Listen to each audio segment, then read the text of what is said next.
March 1, magdamagang nag-inuman ang 5 magkakabarkada sa Barangay Pineda, Pasig City.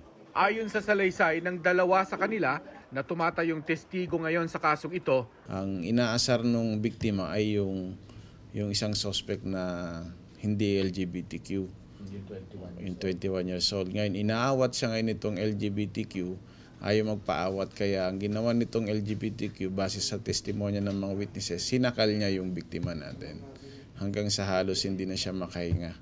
So instead na umawat itong isang suspect natin, binugbog pa niya yung biktima natin. Ayon din sa salaysay ng witness, may dugong lumabas sa tenga, ilong at bibig ni Shaina pagkatapos ng pananakit. Nakauwi pa raw si Shaina sa kanilang bahay. Pero pagkalipas ng 3 araw, sumakit ng matindi ang kanyang ulo. Dahilan para magpadala siya sa ospital. At March 7, pumanaw na si Shaina.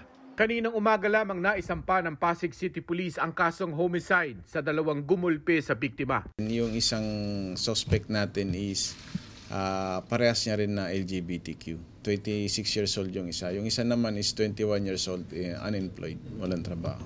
Hindi natin masabi sa ngayon kung sino nakapuro sa kanila. Pero base nga doon sa kanyang tinamong mga tama, pinagtulungan talaga siyang bugbugin. Gusto ko pong hustisya ang mangyari sa anak ko. Ang sakit na ginawa niya sa anak ko.